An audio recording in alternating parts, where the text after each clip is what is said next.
وبشر الذين آمنوا وعملوا الصالحات أن لهم جنات تجري من تحتها الأنهار كلما رزقوا منها من ثمرة رزقا قالوا هذا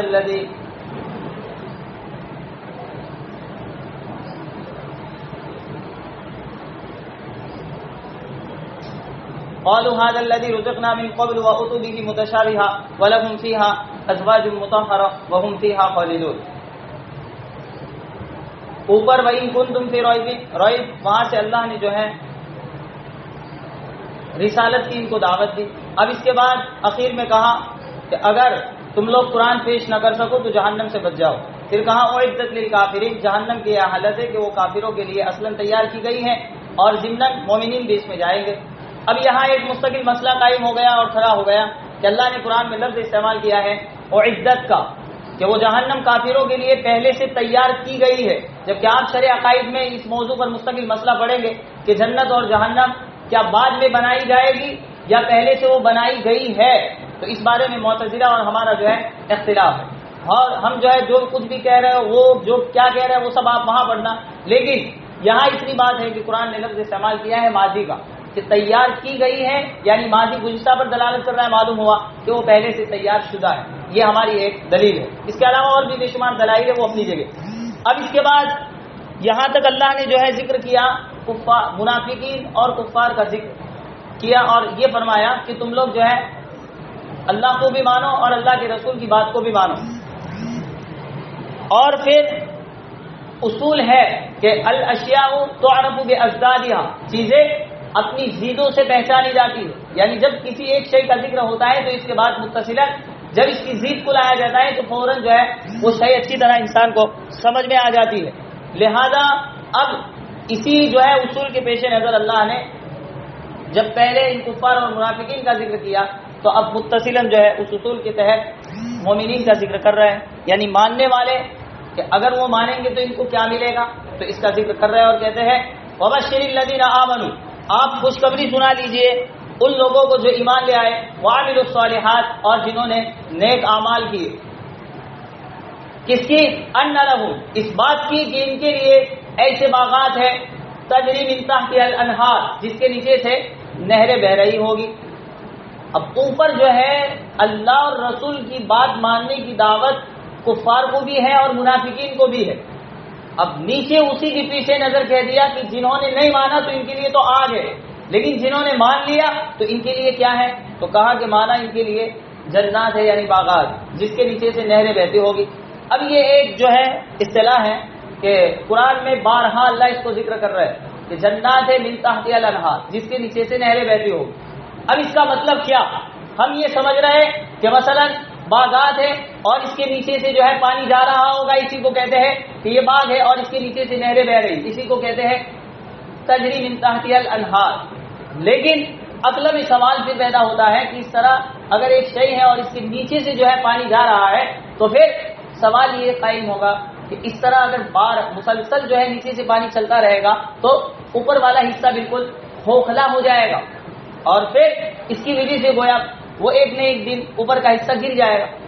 تو اس کا مطلب کیا ہے؟ نیچے سے جا رہی ہوگی، مطلب یہ ہے ایک تو اس کا مطلب مفسرین یہ لکھتے ہیں کہ ایک خوشنما منظر ہوگا، یعنی جس طرح کے ایک طرف سمندر ہے اور اس کے جو ہے سمندر کے اس طرف جو ریت والی زمین ہے جہاں پانی نہیں ہے اور انسان وہاں کھڑا ہو، اور اس طرف سمندر ہو اور جو ہے اس طرف گھاس ہو. تو اس طرح کی جو مناظر ہوتے ہیں تو اس سے مقصد یہ ہے کہ نیچے سے بہ رہا ہوگا.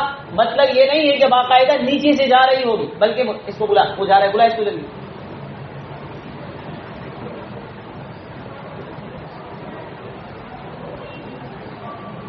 اس کا مطلب باقاعدہ نیچے سے جانا مراد نہیں ہے، بلکہ ایک خوشنما منظر ہے، یعنی جس طرح کے یعنی نیچے سے جانا نہیں بلکہ اس طرف سائڈ سے جانا مراد ہے اور انسان اس طرف کھڑا ہو، یہ مراد. وہ 1 گرام کا 270 تقریباً 270 روپئے کے برابر ہو رہا ہے. تو مراد یہ ہے کہ اس طرف سامنے یعنی اس طرف سے نہر جا رہی ہے اور انسان ادھر کھڑا ہو، یہ مراد ہے. یعنی ایک خوشنما منظر ہوگا اور اس کا حال اس طرح ہی ہو سکتا ہے کہ یہاں سے نہریں جاری اور انسان اس طرف کھڑا ہو، تو کیا حال لگ رہا ہے؟ اسی طرح اللہ کے وہاں کا یہ جشن ہوگا. تو یہ ایک منظر کشی کی ہے اللہ نے، حقیقت یہ مراد نہیں ہے کہ بالکل نیچے سے جائے، تو یہ تو دنیا سے بالکل تضاد ہے اور اس سے عقل میں بات آنے والی جلدی نہیں. لیکن اگر اس طرح نیچے سے بھی بہا دے تو اللہ کی قدرت سے کوئی بعید نہیں، اس طرح بھی ہو سکتا ہے، لیکن سمجھنے کی حد تک تو یہی ہے. اسی طرح اس کا دوسرا معنی یہ کیا ہے کہ نیچے سے بہ رہی ہوگی، مطلب یہ ہے کہ یہ جنتیوں کی جو محلات ہوں گے تو وہ اپنے محلوں میں ہوں گے اور اپنے باغات اور اپنی جگہوں پہ ہوں گے، اور یہ نہریں جو بہے گی وہ ان محلات کے بالکل قریب سے ہو کے نکلے گی. اسی کو اللہ نے اس طرح جو ہے تعبیر کر دیا ہے کہ اس کے نیچے سے نہریں بہتی ہوگی، مطلب ان کے محلات سے ہو کے نہریں گزرے گی. جیسے کہ یہ تو ابھی جو ہے قدیم زمانے میں یہ بات ہو چکی کہ انا ربکم الاعلی کا دعویٰ کرنے والا فرعون، اس کے محل سے جو ہے بھی نہریں جا رہی. تو آج بھی بادشاہوں کا جو محلات ہے ان کا یہی دستور ہے کہ ان کے محلات کے قریب سے نہریں جا رہی اور سب کچھ اس طرح، یعنی ایک خوشنما منظر کے لیے سب کیا جا رہا ہے. تو اس کے دونوں مصداق، ایک تو یہ ہے کہ ایک اچھا منظر ہے، اسی کو اللہ نے بیان کیا ہے کہ ایک طرف انسانوں اور ایک طرف سے پانی جا رہا ہو. دوسرا یہ ہے کہ یہ جس میں رہیں گے ان کے قریب سے نہریں جائے گی، اسی کو کہا ہے. چلے آگے، جو کچھ بھی ہو تو اللہ نے ان کو یہ بشارت دی ہے.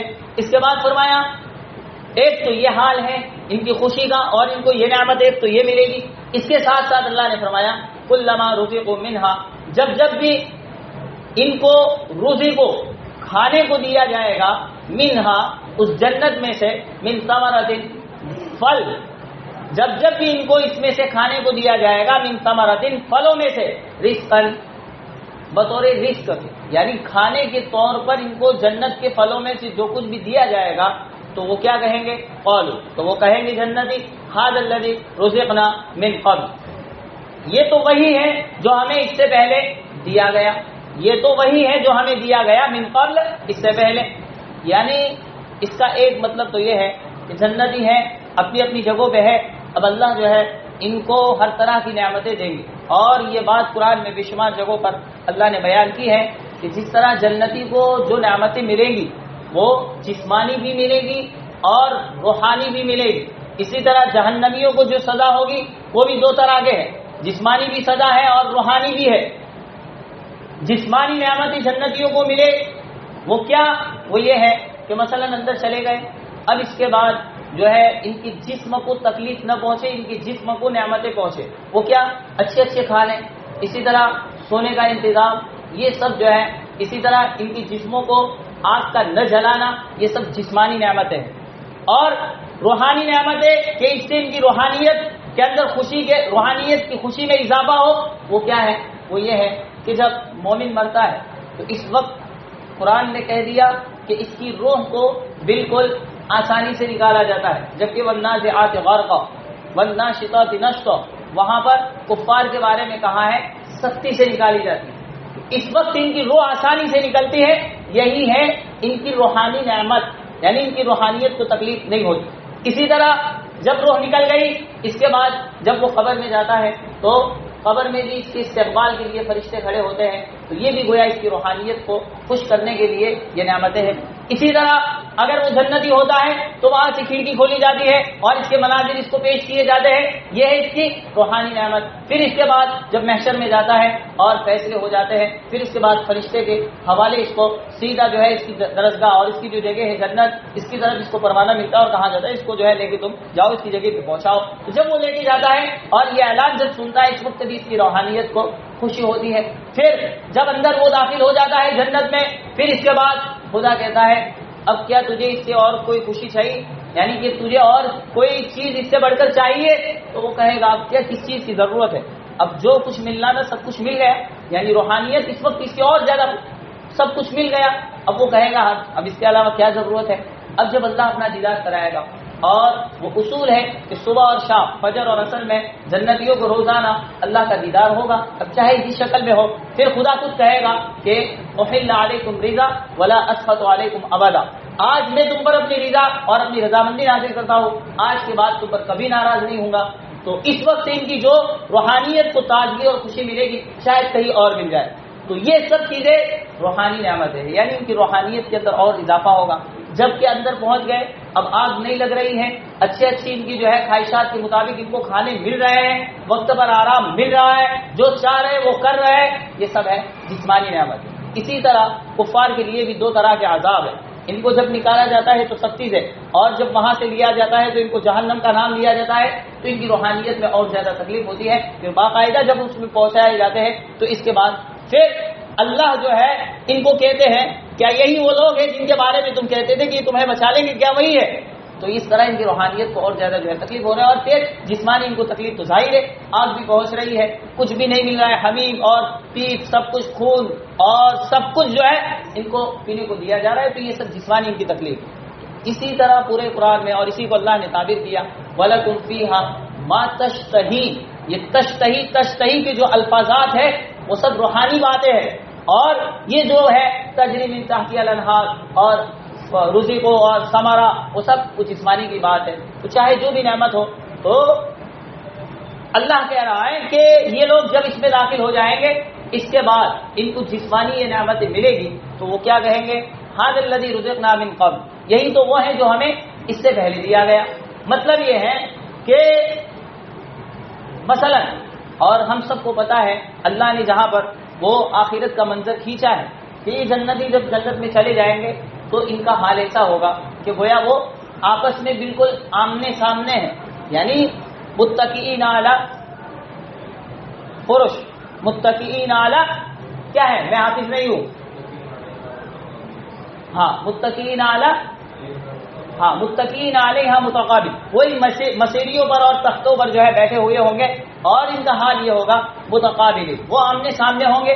تو اس کا مطلب یہ نہیں، یہ مت سمجھنا کبھی کہ آمنے سامنے یعنی ایک اس طرف منہ کر کے اور ایک اس طرف منہ کر کے، وہ یہ مراد نہیں ہے جس طرح یہاں ہم سمجھ رہے ہیں. بلکہ مراد یہ ہے کہ جب یہ لوگ اندر گھسیں گے تو دلوں کے اندر جو کچھ بھی حسد اور کچھ بھی ہو سکتا تھا سب اللہ جو ہے ان کا نکال دے. تو ایک دوسرے کے بارے میں جو کچھ خفگی اور دل میں بغض و حسد کی آگ ہو سکتی تھی وہ تمام جنتیوں سے نکل جائے گی. اب جب نکل جائے گی تو ہر وقت دوسرا انسان بالکل اس کے چہرے کے سامنے رہے گا، چاہے منہ اس طرف ہو، لیکن اس کے سامنے جب تذکرہ کیا جائے گا تو ایسا سمجھا جائے گا کہ وہ اس کے بالکل سامنے ہے. حقیقت میں وہ مراد نہیں کہ سامنے جو ہے اس طرح منہ کر کے بیٹھا ہو. تو پھر اس کے بعد اللہ نے جہاں جو اس کا منظر کھینچا ہے تو اس میں یہ بھی ہے کہ ان کی جو ہے خدام وہ غلمان ہوں گے، وہ مشرکین، اطفال مشرکین کے جو بچے مر جاتے ہیں ان کے جو اقوال ہے ساتھ، اس میں ایک قول یہ بھی ہے کہ یہی وہ بچے ان کے غلمان، نوکر، خدام بنیں گے اور سب چیزیں ان کو پیش کریں گے. تو یہ خدام جب ان کو چیزیں لا کے جو کہیں گے وہ دیں گے. تو پہلے جو چیز دی، اب اس کے کچھ وقت کے بعد دوسری جب وہ چیز دیں گے، مثلا کہا یہ دو، دے دیا، کھا لیا، اس کے بعد پھر سے کہا یہ دو، اب دوسری مرتبہ جو چیز ان کو دی تو اب یہ جنتی سوال کریں گے ان خدام سے ھذا الذی رزقنا من قبل، یہ تو وہ ہے جو اس سے پہلے ابھی ہمیں دیا گیا تھا. مطلب یہ ہے کہ جو شے ہمیں اس سے پہلے دی، دوسری بار ہم نے دوسری چیز کا مطالبہ کیا تو وہ دوسری شے کہاں ہے؟ یہ تو وہی ہے جو ابھی پہلے دیا گیا تھا. تو اب اس کا مطلب یہ ہے کہ اللہ کہہ رہا ہے کہ جنت میں طرح طرح کی نعمتیں انسان کو ملے گی، تو شکل و صورت کے اعتبار سے تو سب ایک ہوگی، یعنی سب دکھنے میں ایک جیسی دکھے گی، لیکن مزہ، رنگ اور اس کی جو ہے خوشبوؤں کے حساب سے ہر ایک کا ذائقہ الگ ہو. تو یہ کہیں گے کہ یہ تو وہ ہے جو ہمیں پہلے دیا گیا، لیکن خدا کہے گا کہ تمہیں یقیناً اس جیسا نظر آ رہا ہے لیکن مزے میں بالکل اس سے الگ ہوگا. تو اس کا ایک مطلب تو یہ ہے کہ یہاں جنت کا تذکرہ ہو رہا ہے تو یہ جنت سے متعلق ہے، یعنی جنت میں جب دوسری بار چیز دی جائے گی تو وہ یہ جنتی سوال کریں گے. یا اس کا ایک مطلب یہ بھی مفسرین نے کہا کہ جنتی جب جنت میں جائیں گے اور ان کو چیز دی جائے گی تو پھر یہ جنتی کہیں گے یا خدا یہ تو وہ چیز ہے جو ہمیں اس سے پہلے، یعنی مثلا انہوں نے کہا ہمیں جو ہے اس پھل کی ضرورت، مثلا کیلا، اور ان کو دیا گیا. اب یہ سوال یوں کریں گے کہ یا خدا یہ تو وہ ہے جو ہمیں اس سے پہلے دنیا میں دیا گیا تھا، یعنی رنگ بھی وہی اور یہاں بھی وہی، تو کیا خصوصیت؟ خدا کہے گا یہ وہی ہے جو اس سے پہلے دیا گیا، یعنی دکھنے میں ایک ہے لیکن اس کا دنیا کا مزہ اور اس کا مزہ علیحدہ.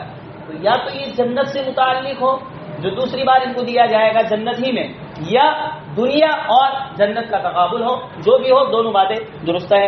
اب خدا کیا کہہ رہا ہے وَأُتُوا بِهِ مُتَشَابِهًا، اور ان کو دیا گیا متشابہہ، اس سے بالکل ملتا جلتا. متشابہہ کا معنی ملتا جلتا، یعنی وہ سوال کریں گے یہ وہ ہے جو ہمیں اس سے پہلے دیا گیا؟ تو خدا کہہ رہا ہے کہ ان کو اس سے بالکل ملتا جلتا دیا گیا، یعنی شکل و صورت کے اعتبار سے بالکل ایک ہی دیا گیا، لیکن مزے میں سب الگ ہے۔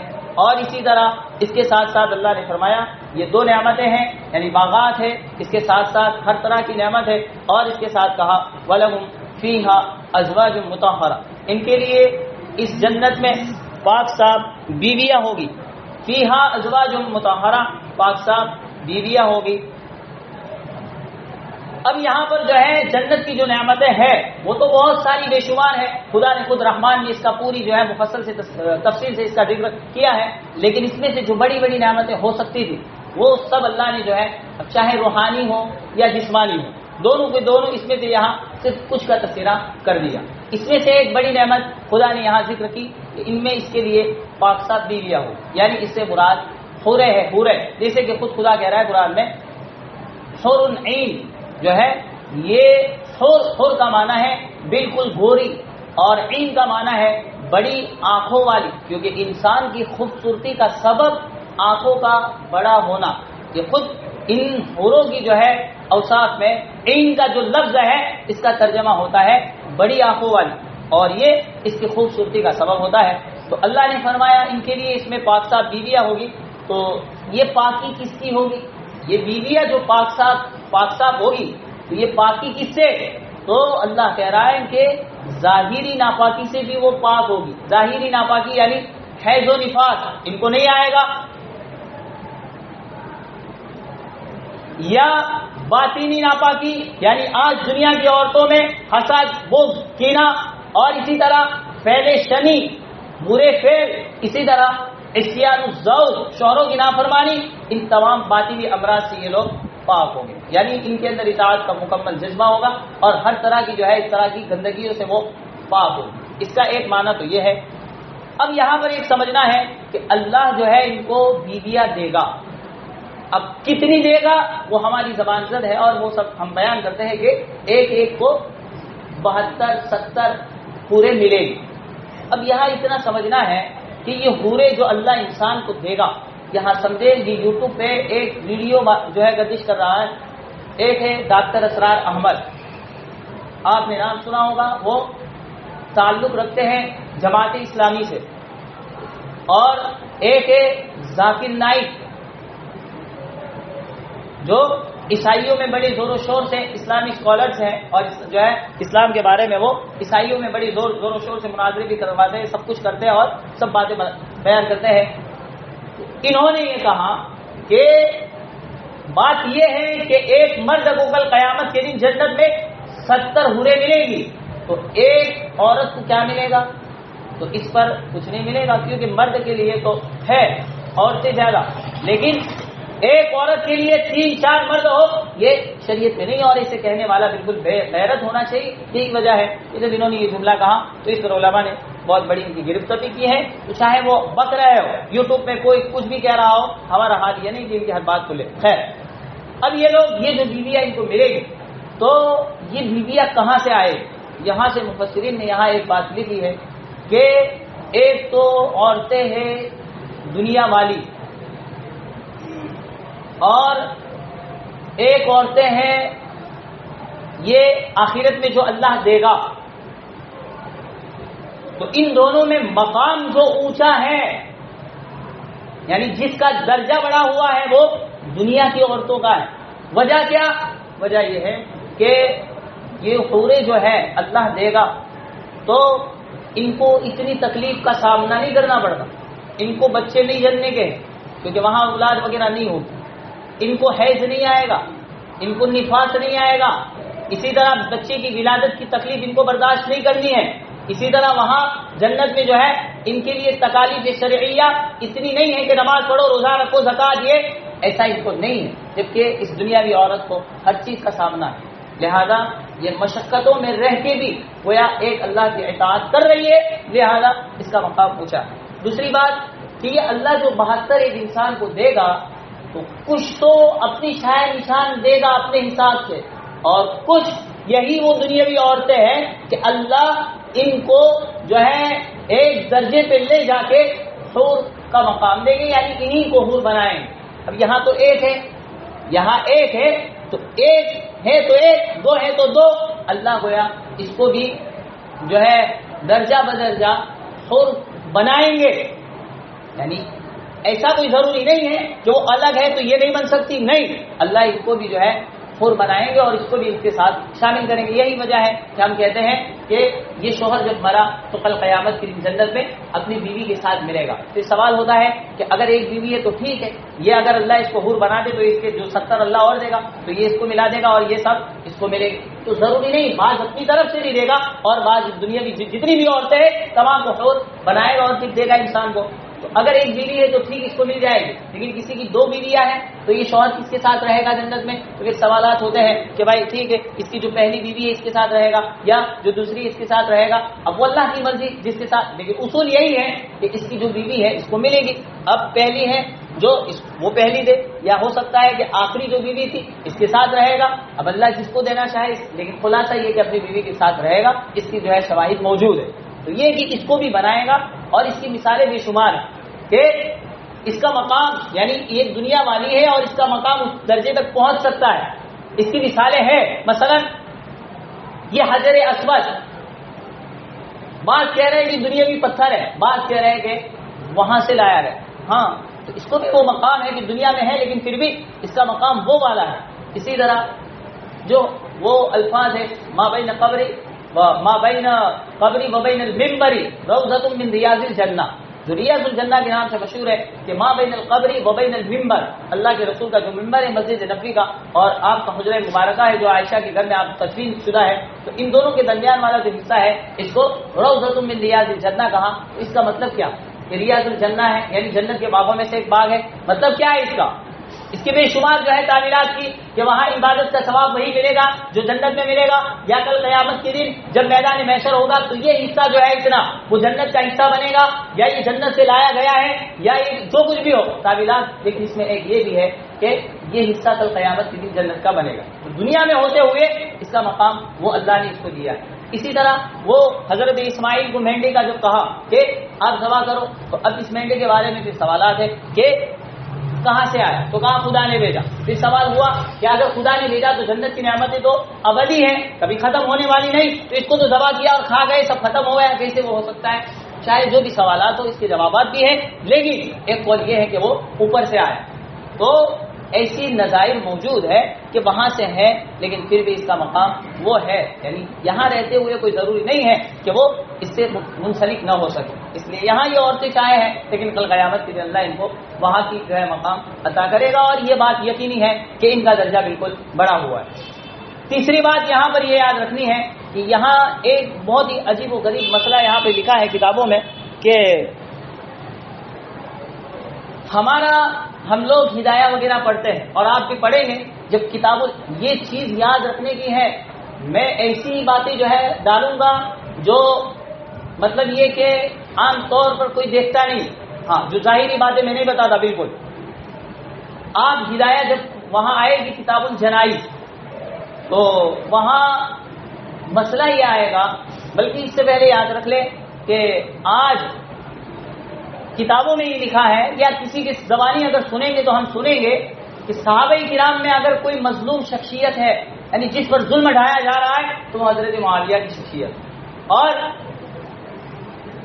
ائمہ کرام میں اگر کسی پر ظلم ہو رہا ہے تو وہ بعض کہتے ہیں امام ابو یوسف ہے، لیکن میرے نزدیک امام ابو یوسف کے علاوہ امام ظفر. کیوں؟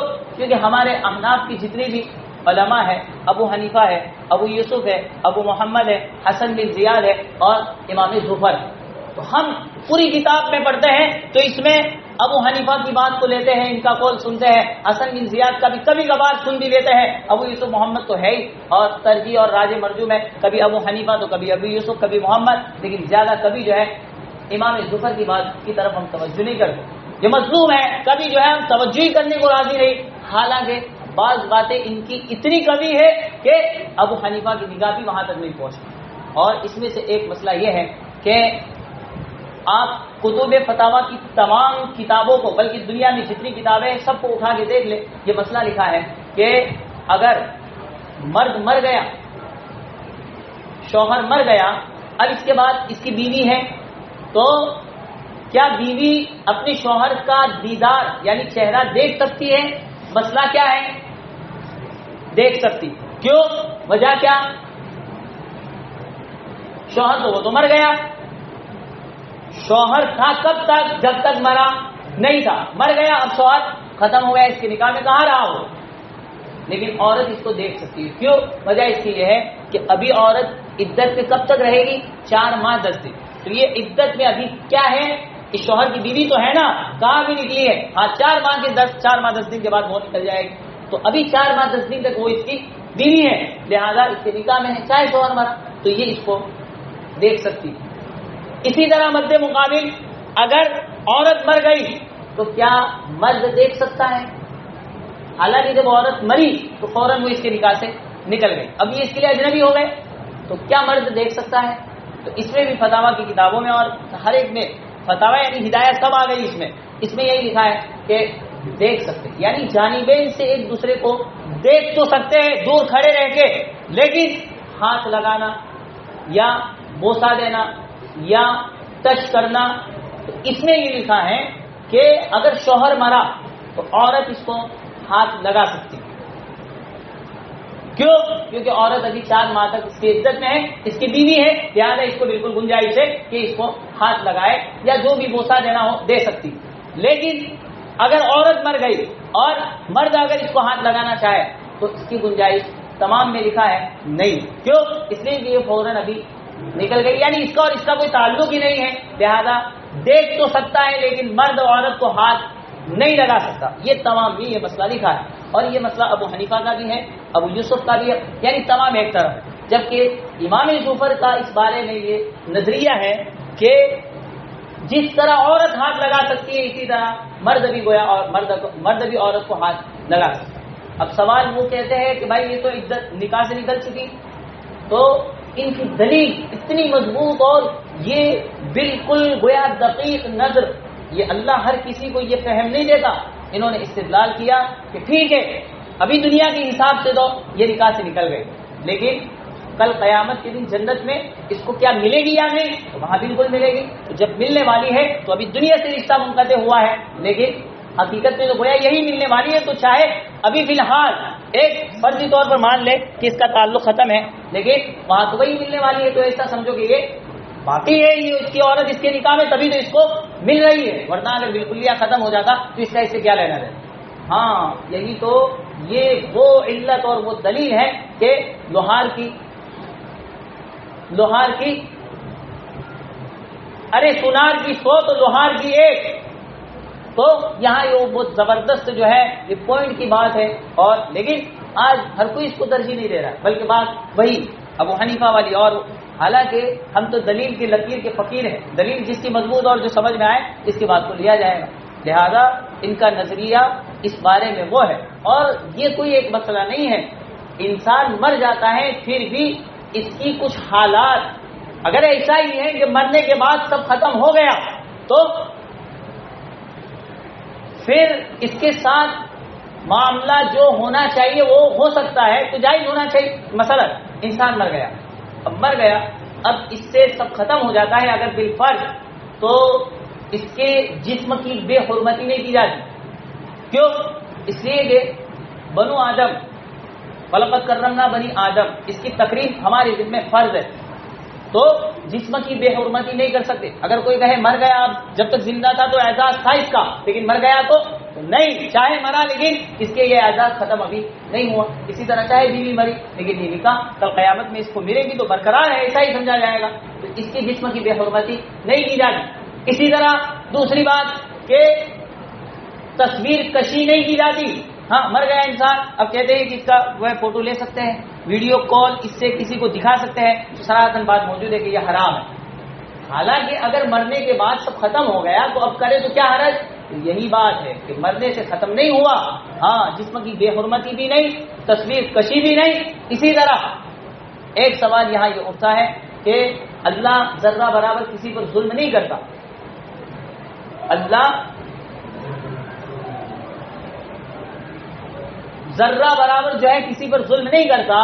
اب ایک کافر وہ ہے کہ جس نے 10 سال تک اللہ کی نافرمانی کی،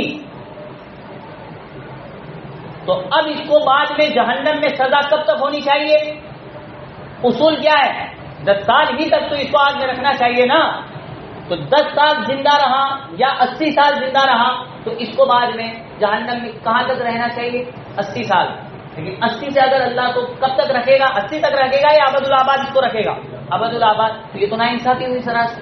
حالانکہ وہ خود کہہ رہا ہے کہ ذرہ لا یظلم نفس، کسی نفس پر ذرہ برابر وہ ظلم نہیں کرتا. تو یہ ظلم نہیں ہے تو کیا ہے؟ تو اس کا جواب یہی دیا ہے کہ یہ چاہے دنیا سے ابھی ختم مرا تو اس کا کفر ایسا سمجھو کہ ابھی ایسا نہیں کہ مرنے کے بعد اس کا کفر ختم ہو گیا.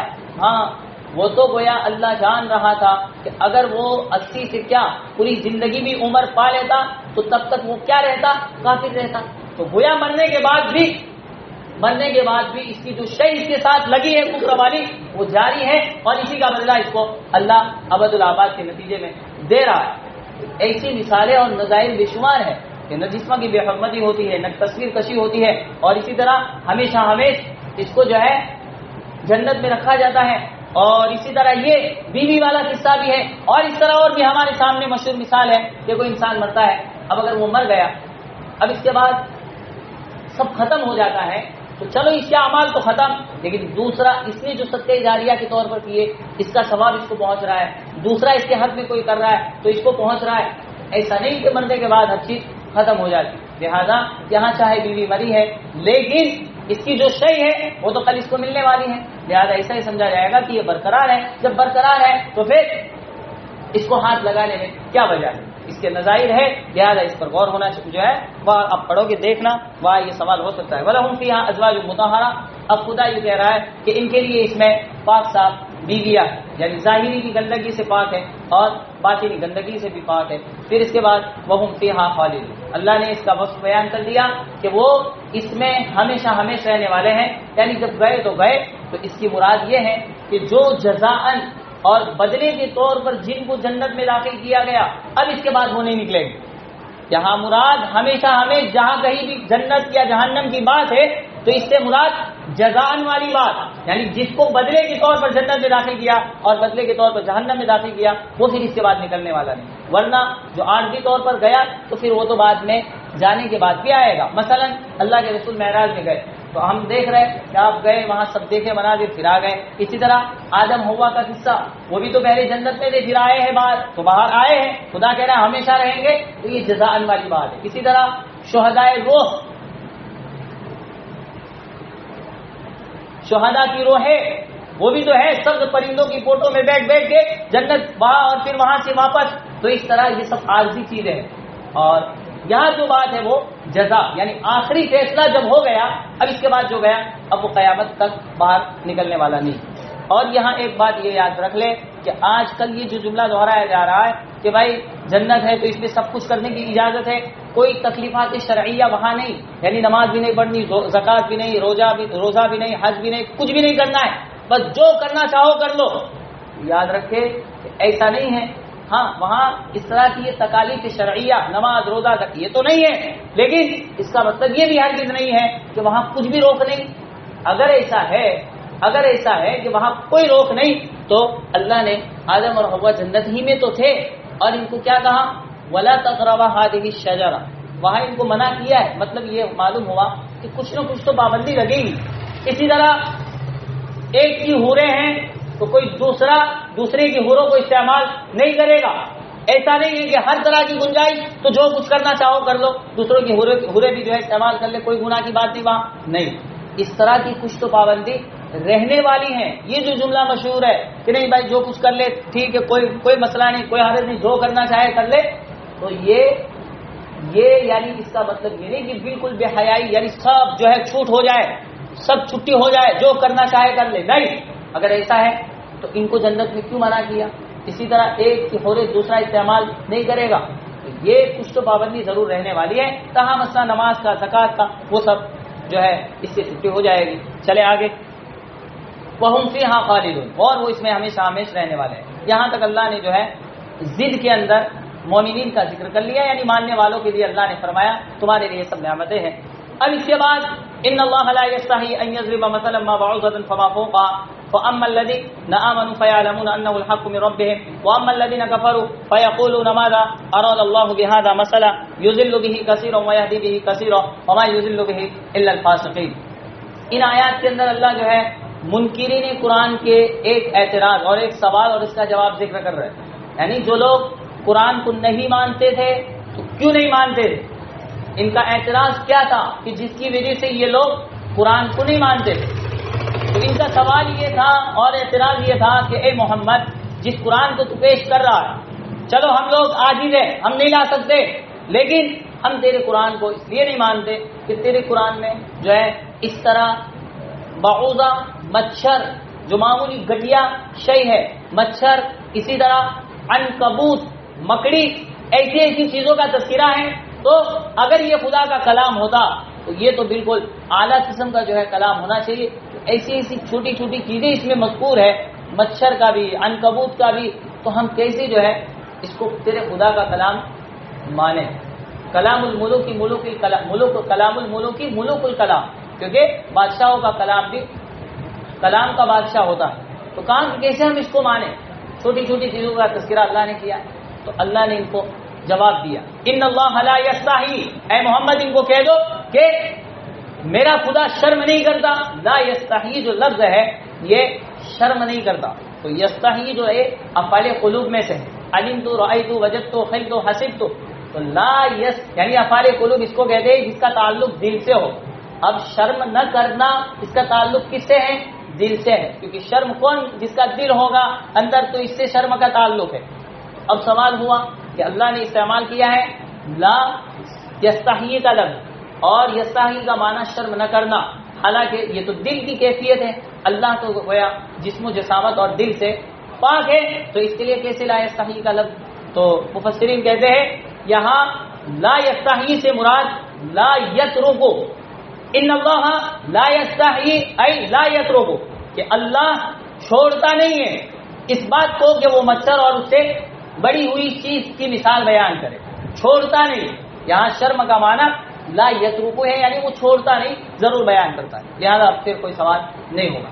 اور اسی یہ تو اللہ نے جو ہے گویا ایک ان کو الزاماً جواب دیا کہ ٹھیک ہے، دیکھو اللہ اس طرح کی معمولی سے چھوٹی چیز کو ذکر کرنے سے شرم محسوس نہیں کرتا، اور بڑی سے بڑی ذمہ داری سے ڈرتا نہیں، جو کچھ کرنا چاہے کر لیتا ہے. تو یہ تو ایک جواب ان کو دے دیا سمجھانے کے لیے.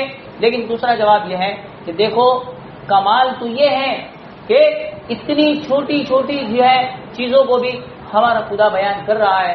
یہی تو کمال ہے کہ کھول کر ہر چیز کو بیان کیا جائے. یہاں تک کہ آپ علیہ الصلوۃ والسلام نے حدیث پاک میں استنجے کے طریقے کو بھی بیان کر دیا کہ انسان تجھے استنجا اس طریقے سے اور اس ڈھنگ سے کرنے کا ہے. تو ہر شے کو بیان کرنا یہی تو کمال ہے. ہاں، تو ان کو جواب دیا کہ اللہ ایسی باتوں سے شرم نہیں کرتا کہ مثلا ما بعوضہ، کہ وہ مچھر کی مثال بیان کرے، فما فوقہا، یا جو اس سے بڑھ کر ہو. تو فوقہا جو بڑھوتری ہے وہ کس میں ہے؟ تو بعض نے کہا کہ دناعت کے اندر، یعنی اس کا مطلب یہ نہیں ہے کہ اللہ نہیں چھوڑتا کہ مچھر کو بیان کرے اور اس سے بڑھ کر، یعنی مچھر سے بڑا جانور ہاتھی، اونٹ وغیرہ کو نہیں، اس سے بڑھ کر یعنی مچھر سے بھی بڑھ کر دناعت اور گٹیے پن میں. اور مچھر سے بڑھ کر گٹیے پن میں کون سی شے ہے؟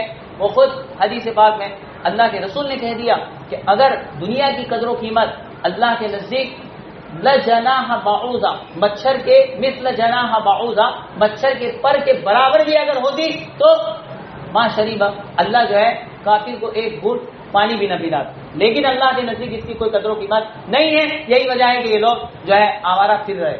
تو یہاں فما فوقہا میں مچھر سے بھی بڑھ کر یعنی گٹیے پن میں اگر کوئی شے ہے تو وہ مچھر کا پر ہے. اللہ کہہ رہا ہے کہ مچھر کیا، اس سے بھی گٹیا شے جو اس کا پر ہوتا ہے، اللہ جو ہے اس سے بھی آر محسوس نہیں کر رہا ہے، یعنی اس کو چھوڑتا نہیں بیان کرنا، ضرور اس کو بیان کرتا ہے. اب کہاں کہ ہم اس طرح کی مثالیں قرآن میں گٹیا چھوٹی باتیں بیان کیوں کرتے ہیں؟ خدا کہہ رہا ہے کہ دیکھو ہماری ان باتوں کو دیکھ کر جو حقیقت میں ہم پر ایمان رکھنے والے ہیں، ان کو تو پورا یقین ہے، اعتماد کے ساتھ وہ جانتے ہیں کہ سب جو کچھ ہے وہ خدا کا ہے. اور یہی گویا اس کا کمال ہے کہ وہ بیان کر رہا ہے، تو وہ لوگ اس کو دیکھ کے مان لیتے ہیں۔ اور جو لوگ کافر ہیں جن کو شروع سے نہیں ماننا، تو یہ لوگ ایسی چیزوں کو دیکھ کے اپنی ضد کے اندر اور زیادہ جو ہے حدود پار کر جاتے ہیں اور پھر بالکل کفر کی انتہا تک پہنچ جا رہے ہیں۔ فَأَمَّا الَّذِينَ آمَنُوا، بہرحال وہ لوگ جو ایمان والے ہیں تو فَيَعْلَمُونَ، تو وہ یقین رکھتے ہیں کہ أَنَّهُ الْحَقُّ مِن رَبِّهِمْ، کہ یہ قرآن برحق ہے ان کے پروردگار کی طرف سے، کیونکہ ان کو پتہ چلتا ہے کہ کمال تو یہی ہے کہ چھوٹی چھوٹی چیزوں کو بھی اللہ بیان کرے۔ وَأَمَّا الَّذِينَ كَفَرُوا، بہرحال کافر لوگ فَيَقُولُونَ، وہ کہتے ہیں مَاذَا أَرَادَ اللَّهُ بِهَذَا مَثَلًا، اللہ نے اسی مثالوں سے کیا ارادہ کیا، يُضِلُّ بِهِ كَثِيرًا، اس چلے کل